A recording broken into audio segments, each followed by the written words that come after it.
And we're rolling. It's on. Okay. And the dog enters the room. Yeah, she's gonna. Well, we'll see how Lucy hangs with this one today. Yeah, bring your toys in. We'll give her some freedom. So prior to our hitting record, we fell down the YouTube rabbit hole going and looking at these freaking old videos of like 80s music. It's fun doing that. We kind of finished off last week doing that. We I for some reason I hit a run on the Flock of Seagulls again. Right. And I don't know why. It just one of those songs.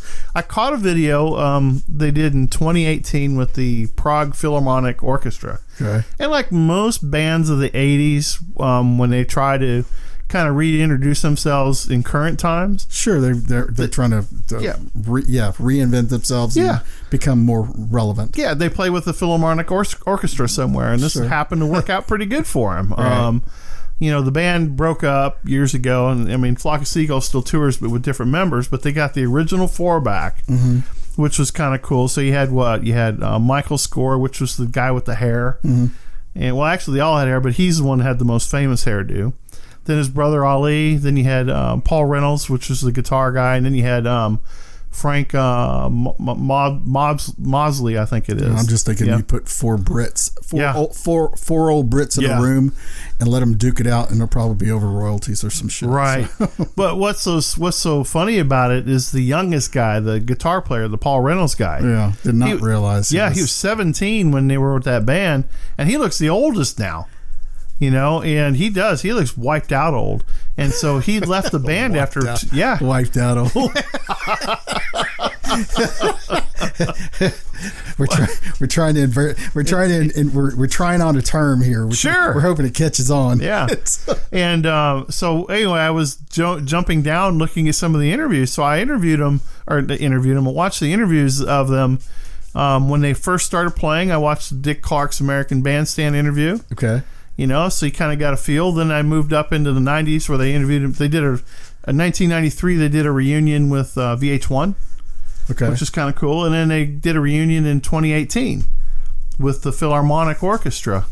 And so it was kind of fun to watch them talk about their experiences. Well, apparently the Paul Reynolds guy, he just burned out.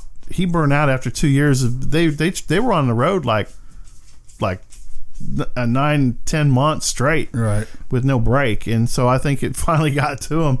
But anyway, it was just fun to watch it, and so we just kind of jumped down that. And because that led us to so we went from Duran Duran to Duran Duran and the Fix and Too Ponderous or Too New, and then Yellow with the and then Trio with Da Da Da. Yeah. So. It was just kind of funny. It's I mean, YouTube keeps the door open for everything. Not musical history highlights. No. Just MTV fodder. Yeah, goofy shit. Yeah. It was fun though. I mean, when you go to clubs, we were talking about when you walk into the club and the first song you hear in your head, I can remember She Blinded Me with Science. Yeah, I remember. Most clubs in the mid 80s, that you heard that song, and that was like Everybody Get Out on the Floor song, and you had those. Well, with that Ponderous song, I think it was the Ponderous. No, not the Ponderous song, but the Yellow song. Because I didn't know who the band was, but I could definitely tell you what movie I heard it in. Oh yeah. So rather than remember the artist, you remember the film that it's associated with. Yeah, that's a good point, because a lot of these songs from the 80s.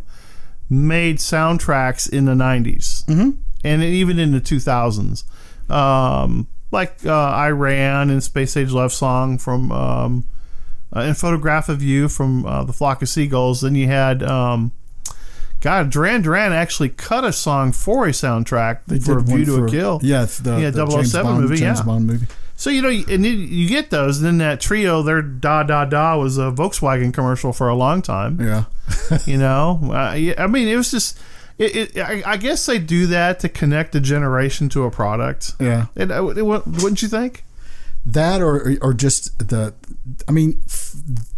with like Da Da Da, or even Yellow, or it was that synthesizer sound, right? And the fact that there's so many things that a synthesizer can do that other instruments can't, and so it kind of it opens up that kind of the musical palette, right? That you are somewhat limited if you're playing drums or anything with strings or horns. Or a horn can only make horn sounds. Where the synthesizer, if you have the right tools in the chain, your sounds are like unlimited. Yep. So, but it's because it was so unlimited, and then I believe that music or the film industry was getting so boring with their accompanying music and soundtracks, right. And or the fact that they would just play music that was associated with an event that's happening in a movie, right. And then finding out that, hey, if we make this song popular, this song it does two things. It brings some attention to the movie that we're making, brings some attention to the band, and then then it's kind of a symbiotic relationship. So you start propping up both of these industries, music and film, and then all of a sudden everybody starts seeing how successful it is, and then you start like my favorite soundtrack. My kids gave me this for Christmas, and it was a soundtrack from the movie Desperado. Most people go, that was horrible. I mean, no, that was good. That was good music and a good movie. But I remember just listening to the music. Gypsy Kings was in it. Tito and Tarantula. Yeah. I mean, there was just you heard a lot of new things. The way music was done in that soundtrack, because what they also did was they would add excerpts from dialogue in the movie in the soundtrack, and then when the dialogue is over with, it rolls into the track that followed whatever was going on. Well, a lot of the movies for a long time were scored by orchestras. You had John Williams, you had Hans Zimmer, so you had these Ennio Morricone or whatever his name is. You had all these big budget orchestras that were doing music, right? For movies, and then when they started the independent movies, which you just described one, kind of came out with something unique and something. Yeah, Robert Rodriguez was very much, and he does not play by anybody's rules. No, and that's what makes him good. I think I really like that. And then you started seeing Miami shows like Miami Vice series brought a lot of musicians in. That had Glenn Frey, Ted Nugent. They had all these different musicians come in and do soundtracks for the show as well as act in the show. Right. It was, so music is kind of that bridge that closes a lot of the gap for a lot of people. Yeah, that's a good way. Yeah, because that's being a bridge is probably the best way that I can say that, maybe it bridged the gap that if somebody's like a music lover, adding music to a film that they probably ordinarily wouldn't go to see. Sure. Suddenly they become, hey, I'm a little bit more of a movie file because I'm more curious as to what music will play in. Well, if you want to draw a generation back in, you play their music. You do the whole nostalgia thing, and that's kind of cool. But yeah, so we were kind of tripping through that. We ran into a little bit of Max Headroom. Yeah. For a little bit, some Matt Frewer stuff, which was pretty cool. I mean, just the whole cinematography. Yeah, it's back in, because tech, so we were talking about synthesizers.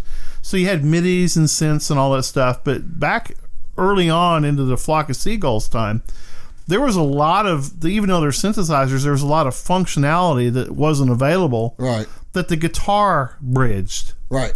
And that's what I thought was interesting about Paul Reynolds and guys like him, that you have to think outside. Yeah, they have to be out. They're making a sound, because when he interviewed me, he says, well, that's the only way I know how to play. That's the only. I mean, that's my own. It's his style.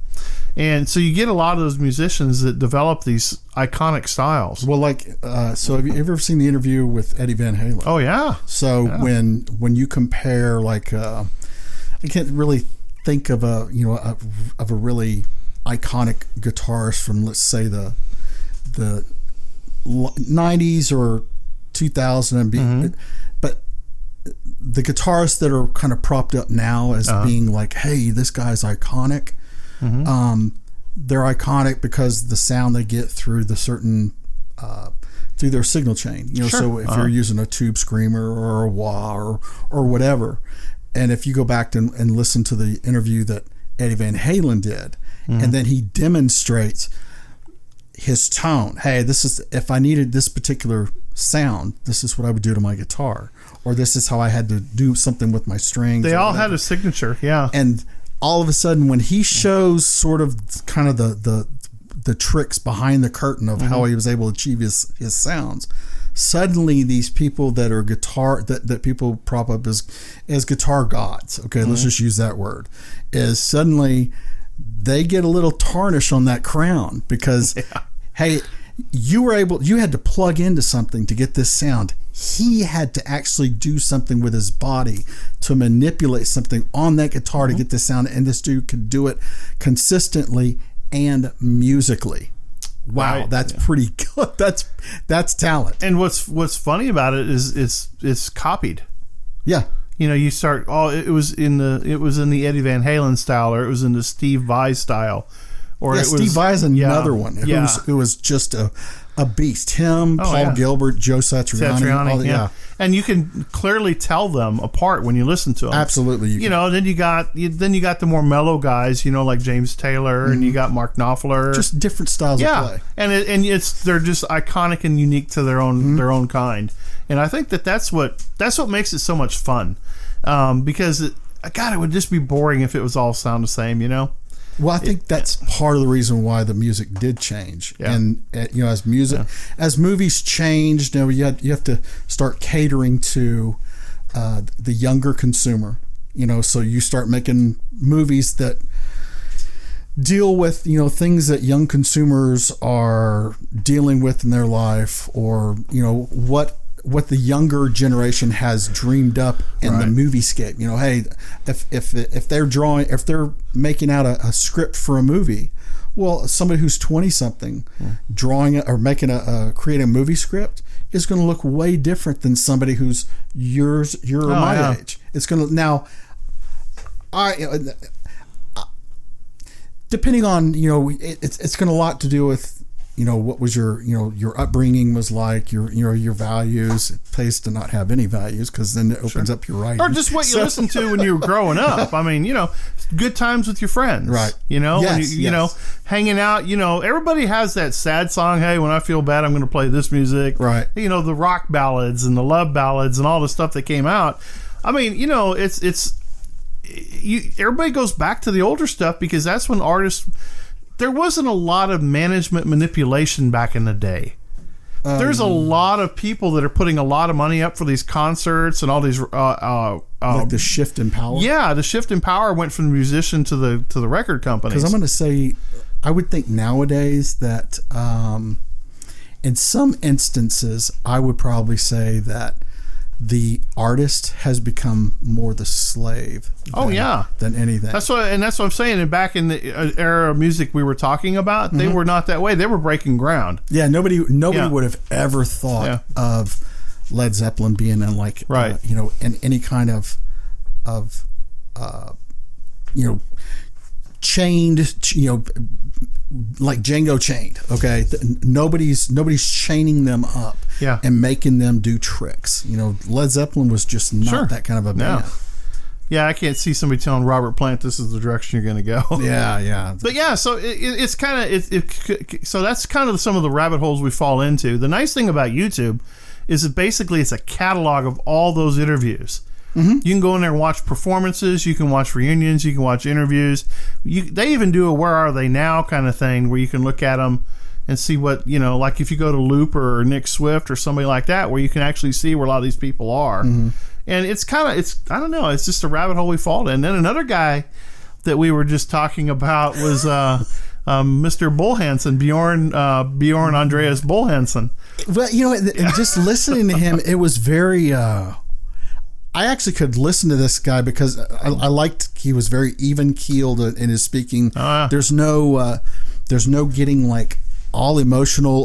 Like, okay, if you're going to bring up a topic that for some reason may get you charged up in some way, and you know, suddenly the inflection in your voice starts peaking and shit like that, he's like telling you about, like, very matter of fact. It's he's Norwegian, and he's telling you over a cup of tea. You know, these are like stupid ideas about Vikings. Blah blah blah. Let's go on. So I was like, okay, that's funny because he doesn't let the topic control him. Yeah, so he's control of everything. The story behind the guy, he's a novelist from Norway.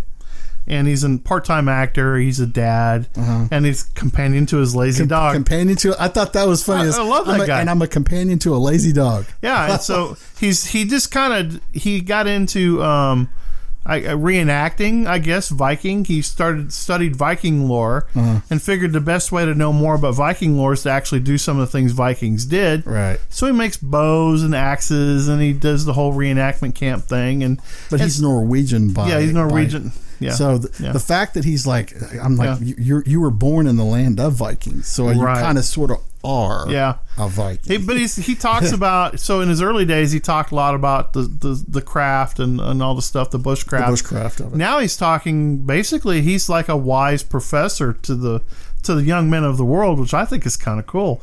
He takes today's topics like climate change and toxic masculinity, and he actually goes out, he hikes out in the woods, starts a fire, makes some food, and he sits there and just has a talk with you, like and tells you very nicely, you're full of shit. Yeah, exactly. If you believe this shit. So it's fun. It's just so much fun. Because a lot of times we just talk about the insane shit going on in the world today. All right. But it's, we prep ourselves basically by running up through YouTube videos or looking through the internet and having discussions about, what kind of show do we want to put on today, And so those were the things that hit us today. They were a lot of fun. I like we were talking at lunch is, I don't actively participate as much between our community discussions. Yeah. So I'll see a lot of stuff that's posted up. Right. And there's a lot of stuff that, like I told you during lunch, is there's a lot of things that I read that I don't necessarily share, only because usually the reason why I'm not sharing it is because I don't feel like talking about that topic, only because I don't think that it would make in my opinion, it wouldn't make a very good topic for podcasting. But but that's just like one of three opinions, right? But anyway, so I see the stuff that gets posted up all the time. Well, so we live in this like crazy world right now where everything is politically charged. Oh, you're either left, you're right, you're this. There's a label for everything that's going on. Funny, you should go down that road. Yeah, and it's it's one of those things that you just, when you sit here and you want to have a discussion that's interesting, you want to talk about current events, but my God, what's going on right now just make your head explode. I mean, people have lost their minds. I mean, California is our favorite place to pick on. It's the low-hanging fruit. Yeah, it really, God, these people are... I understand where they're leaving. We just don't want them to come here and turn our state into that, because we're not going to put up with what you guys live with out there. There's just no way. If I went shopping for a toy and I'm going into a store and you're I in search of something, and they say, "Sir, can we help you?" He says, "Yes, I'd like a boy's BB gun." Yeah. Oh, no, but we have a wonderful selection of gender-neutral toys. It's the aisle next to the gender-neutral aisle. Oh, my God. This is the thing you brought up earlier, and I was like, what? They literally are legislating, right? Yes, they had so they have this. I don't know who. I didn't pay attention to who the representative, because I'm not going to give them I'm not going to let them take over any part of our show here. Right. So, but the fact that you're going to come up with some sort of legislation that basically will tell any future business owner, if you're a retailer and you have 500 employees or more, that you have to dedicate some certain amount of floor space to your business that caters to gender neutral merchandise or safe space or whatever. I'm like, if they're not even looking at the market as a whole, you're saying that somewhere along the line somebody decided this issue needed to have a place inside of our economy. So the pet rock guy missed the boat by what, 40 years, 30 years? Yeah, there's your fucking gender neutral toy right there is a pet rock. Give me a fucking break. It's this exceptionalism is about to drive me crazy. So you have that, And then there's I saw an animal cracker. Remember the animal crackers we grew up as kids? Yes. Come in a little box, looks like a circus wagon. Apparently, there's a vegan group that's opposing the fact that there's such a thing as an animal cracker because it empowers humans. Empowers us. To feel dominant over animals. And I'm like, man, these people have not been in the wild. You're living in a city, but if you live amongst the animals and you're in the wild, you are the minority and you are at a disadvantage. You're going to be a runner. Yes, you are a runner, or you're tonight's dinner. Yeah.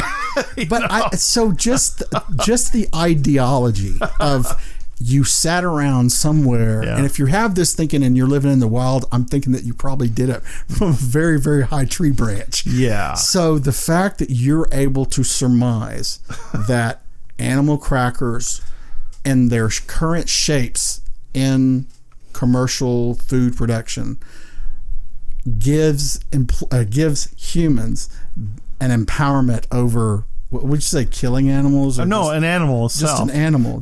Apparently, you're damaging the animal's self-esteem. I'm like, what? So an animal doesn't think to that level. Animals are very intelligent. Mm-hmm. I've grown up around cattle. I've grown up around horses, dogs, chickens, goats, everything that's on a farm or in the wild my entire life. They all have their levels of intelligence, and I'm definitely not diminishing any of them because they do some amazing things. They do some very funny things, and they do some very dangerous things. Animals? Yeah, animals. Because they're animals. That's where they fit in the cycle of life. And to sit in a room,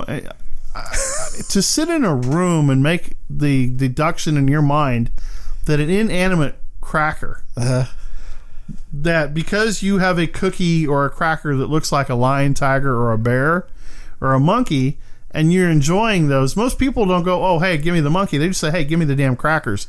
They're good. They've just been out there forever like that. It's one of those things. I can't remember as a kid not having animal crackers. They're everywhere. Yeah, and I actually, if goldfish, what's next? Can't eat goldfish? Yeah, that's a good thing. Is if you walked into this room wherever this discussion was going on, I would expect first when I walk in, everybody's going to be wearing some sort of a ski fucking hat of some sort, right? And the room's going to be smoky, okay? Because if it's not smoky, then really people are this dumb sober. I think they look like the guys from the Sprockets from Saturday Night Live. They're all monochrome. Yeah. Very neutral, tight ankle pants, stuff like that. I'm thinking Waldo. Where's Waldo? Yeah. Only with really bloodshot eyes. Yeah, something like that. I mean, because what's next? Okay, so if we make everything a circle, then, well, you can't be a circle. If you make a square, you can't make a square. What shape is acceptable to you? It never ends with them, It never ends. It's one of those things that... I don't know, you sit back and you go, people really, they need to get out and experience the wild. Maybe they need to run from a mountain lion. I just read in California. I just read in California, so it's against the law to shoot mountain lions. And so their numbers were like 2,500 for a long time. Right. Well, now they're up. It's like they know that there's at least 6,000 of them now. So the population's growing. Population's huge, right? And so with all the fires happening, these animals are moving in towards the city. Okay, they're not being, so they're moving on their own. They're moving on their own. Yeah, they're not being moved. They're moving on their own. And they actually roam in the foothills of LA. I remember I was out there. People like to hike. Yeah. Well, I was on a business trip and I'm sitting in my hotel room. It's at 9:00 at night and all of a sudden these helicopters are flying. And it's just a few hundred yards from my hotel. And they're flying with these big lights shining on the mountainside. And then I turn on the news and a hiker got killed by a mountain lion. And the mountain lion drug him off the trail, and his friend was running right along, and the mountain lion attacked him. So 2 people, it's actually a guy and a girl, killed the guy. The girl got away. I think I've read this. She got tore up really bad. And so this is on a running trail in the foothills by the city. And so, so you can't shoot a mountain lion, okay? They have to capture it and move it. They're going to come back to where the food is, people.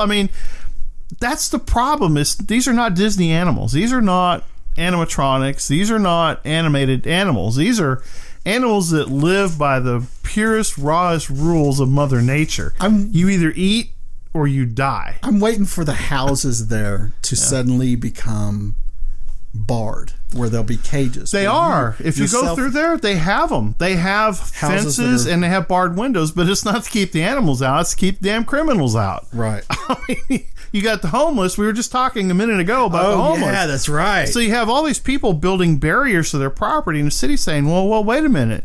You can't put a barrier here. So now you got two kind of predators. Yeah. You've got the animal predator, and then you've got the homeless predator. Well, and what ends up happening when you're homeless, you go back to the basis of instinct. Right. Which is survival. Uh-huh.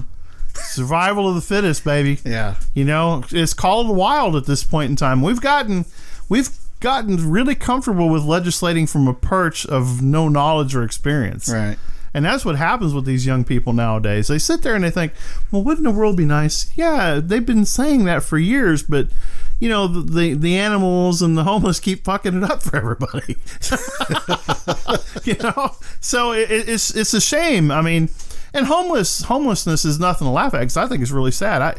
The fact that veterans fight a war and come back to this country and they don't have some means of support to help them get through some hurdles, right, really bugs me, because now we're catering to a bunch of criminals coming from other countries over here, and I'll say it, they're criminals. Unless they come through the system legally and they file the paperwork, they get the background checks, and they get approval, right, you're illegal, you're a criminal. But we have these people that, now some of them are derelicts, some of them are just drug addicts, some of them are just people that will never ever step out of that shadow. But there's a lot of people that could use help out there, but we don't give it to them. We give it to the others. Yeah, the buddy of mine that sent me the video just before we started recording, and it was, you know, funny to hear this person who's recording this, because it's a homeowner, right? Yeah, he was a homeowner, but you know, when he's saying that, you know, before the cops showed up, that, you know, the homeless guys or whoever, he didn't define, you know, whether it was male or female, right? Other than they were. In his words, they were fucking all night, and they were making all kinds of racket. But only after all of this stuff occurred but he resolved himself to calling for help from the police, only to find out that he wasn't going to get their help, because they actually basically enlightened him to what the laws were, as they are to protect homeless people. Mm-hmm. So you really are you're a victim either to the animals, the homeless people, or the government, the popo. Yeah. So oh my God, I was like, oh my God, are you fucking kidding me? Holy shit. Yeah, this is getting out of hand. The political, you know, so political correctness is something that's been kind of fun to watch, but what made it more fun was a test popped up on social media. Mm-hmm. And it was actually one of the better formulated tests that I've seen in a long time. It's pretty enlightening. Well, yeah, like for me, it's a quadrant test. Yes. Yeah. And so you get the quadrant test, and you answer 36 questions. And you can kind of, I mean, if you've taken tests before, you know how these things go. You can kind of see the pattern coming through the questions and how to answer it. Right. You either are neutral, agree, strongly agree, disagree, or strongly disagree, and you're graded on that curve, that algorithm. And it's funny because mine came out exactly where I thought it was going to come out, and I saw yours, and I saw some of our other friends, right, and it hit them pretty good. I mean, like, we couldn't be more different, right? Similar in many ways, yeah, but different in many ways as well. Sure. And there is an age difference between the three of us. Yes, you know, yeah. So that's kind of a given as well. But it was kind of fun. It was it kind of shows you, because we have some other friends that did it, and we were like, yeah, I knew he was that way. So, right. You know, you kind of know how that goes. But yeah, it seems like we're sitting in these, I don't know, we're just kind of watching just this crazy stuff go on. Right. And, you know, now we're rolling up into this crazy election. We're having to be bombarded with Bloomberg commercials, which just make my head explode. Right. Oh, that guy is just driving me nuts, because he's crazy. Well, plus with, as of our recording, we based on our last podcast, we were projecting as we had predictions, who was going to be the next person to drop out. Well, lo and behold, the two people that all three of us last week pretty much decided had to be the next people to fall out, only because they didn't have the following or the money that these the other staying power have. So Klobuchar was the most recent, as of prior to me hitting the record button, that the news had just dropped like 2 hours ago. Right. And then what's the other dude? Steyer? He's like, I don't even see his name pop up. Yeah, he's out. He's out. Buttigieg. Yeah, three of them dropped. It was Buttigieg, Steyer, and then Klobuchar. He was either early this morning or late last night. I think last night they had said, hey, he basically is going to announce today. Yeah. So, but those two are gone, which when I was looking at Twitter this morning, there's this dude on Twitter. He's a contributor to either like the New York Times or something along the.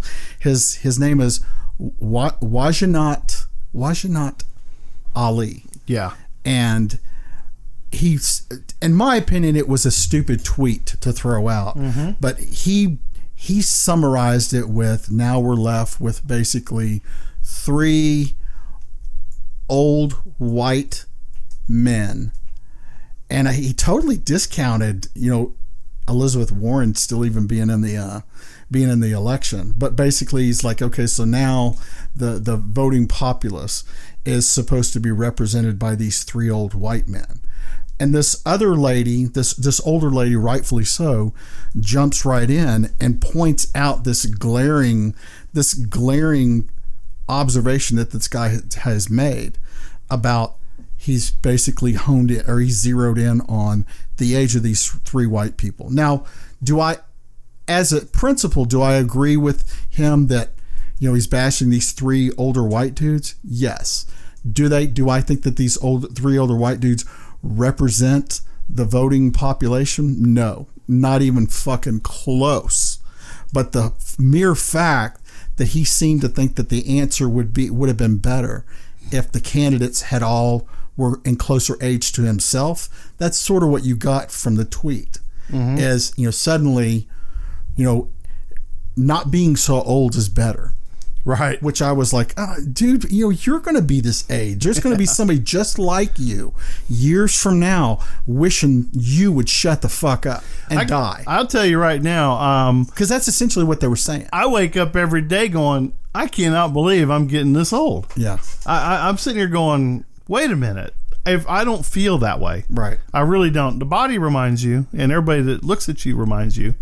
But you're like, wait a minute. I in my mind and my thoughts they're with the younger people. I kind of fit with that group anyway. Well, I think the whole, and I hate saying this term because it sort of gives it life, but the whole ageism thing is, it only ever becomes an issue when somebody brings up an opinion that maybe somebody from your own generation, it would have come from that generation rather than somebody now. Well, it's like the boomer thing. Okay, boomer. Yeah. Oh, I'll tell you what, that is almost like spitting in somebody's face, because if it wasn't for boomer, you wouldn't be here, dude. You know what I mean? Yeah. I mean, I understand. I understand the whole reference to it. Do I agree with it? No, I don't like it at all. I don't think it's right. I think it's disrespectful. To me, if that's what you've resorted your argument to, yes, is you're not going to argue, you're not going to discuss what the problem is. You're immediately going to go to this low-hanging fruit because somebody's older than you, has had more life experiences than you, but your solution is he's old, and therefore we're going to discount everything he has to say.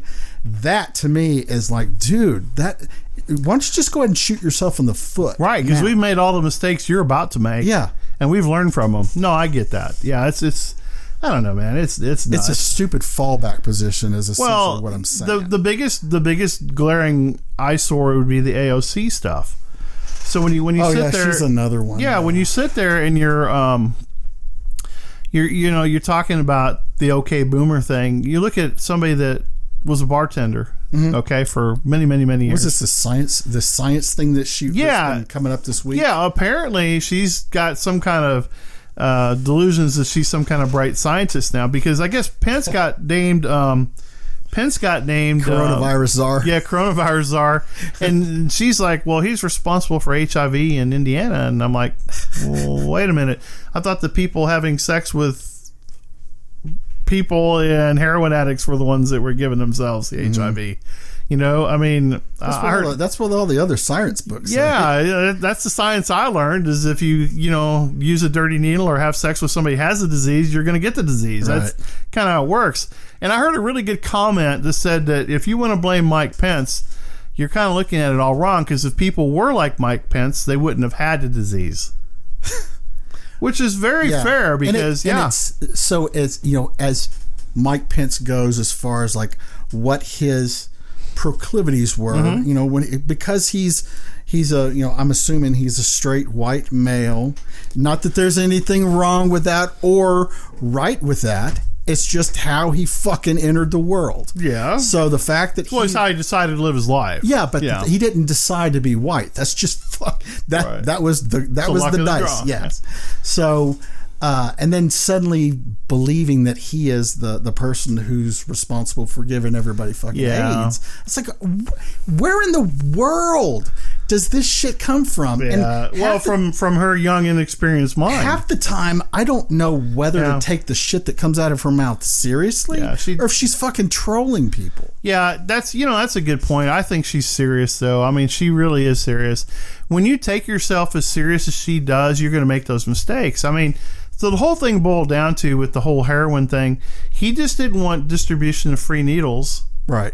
Because all you're doing is introducing more needles for people to use to get more diseases. So actually, exponential math would tell you. So you just cherry pick the part of the argument. Yeah, and they're already giving away free condoms. I mean, use them. That's what they're there for. I mean, that maybe wouldn't get the disease if they used them. So you have that going on. But I don't know. It's just crazy people.